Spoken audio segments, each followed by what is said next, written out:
saat ini adalah lagi viral itu masalah kasus penghinaan terhadap Pak SP itu. Saya nggak mau mikir itu apa, pokoknya tetap dalam hati itu jadi lebih terasa sakitnya itu bukan karena apapun, tapi karena kenapa yang tidak konon diberi jabatan dan sebagainya, tapi mana ternyata cuma gitu. Pokoknya yang saya lihat kok kayaknya yang cuma bisa ngomong dan ada kekuasaan yang di apa, ada kesempatan untuk apapun. Kalau saya kan amatir wong desa, tapi cuma berusaha untuk melestarikan situ cagar budaya di desa. Nah itu saya dapat apa, nggak dapat apapun, dapat kompensasi dari pemerintah, dapat uang enggak, saya nggak dapat apapun, itu dapat cuma bully dan hinaan. Ya itu sejenis itu tadi, cuma dihina, ditertawakan dan sebagainya. Bahkan itu yang konon adalah pemimpin desa itu kenapa juga nggak melindungi dan tak memberi apresiasi terhadap saya, justru mencegah. Dari saya minta solusi untuk cagar budaya di desa, tapi ternyata kadis yang berikutnya yang saat ini justru menyuruh saya untuk menghentikan demi kebaikan saya. Lalu kalau situs desa yang bekas kompleks candi Hindu kan otomatis banyak batuan candi dan petirtaan Lingayoni dan sebagainya, itu kan sebuah modal untuk sebuah desa cagar budaya dan potensi wisata sejarah. Kok kalah sama desa-desa lain di wilayah kabupaten.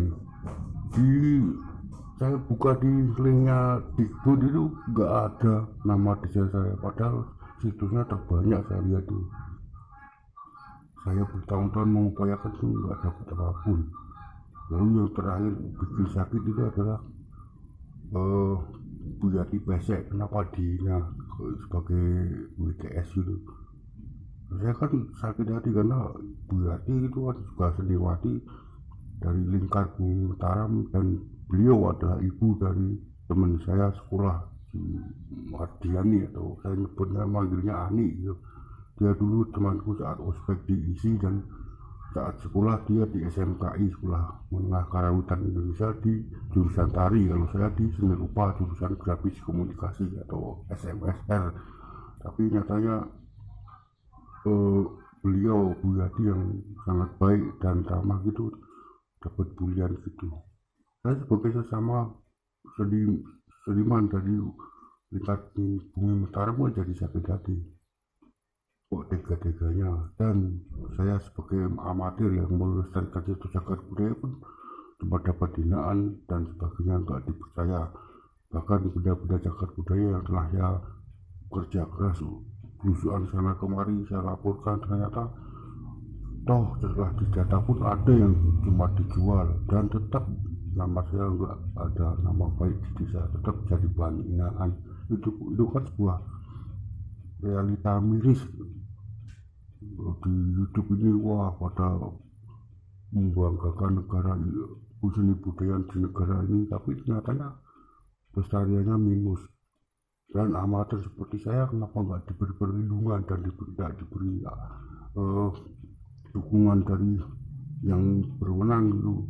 Kenapa nggak diberi semisal surat kuasa dan sebagainya, sehingga saya dapat melestarikan itu cagar budaya di desa. Karena saya lihat karena rata-rata itu kalau nggak punya jabatan atau apapun itu nggak diikuti atau cuma diledek ya. Seperti halnya saya ini di desa, mau desa nggak dapat apapun kecuali hinaan dan disuruh berhenti. Itu kan melanggar undang-undang cagar budaya. Itulah yang terjadi. Semoga yang bersangkutan Bu Yati diberi kesabaran, dan saya mendukung beliau karena saya teman anak jenengan Bu. Saya temannya Yati waktu Bu Yati, temannya Ani saat di SMSR, dan dia di SMKI di kampus Mardawa Mandala Yogyakarta Bugisan, lalu kuliah di ISI Gampingan Yogyakarta. Salam budaya.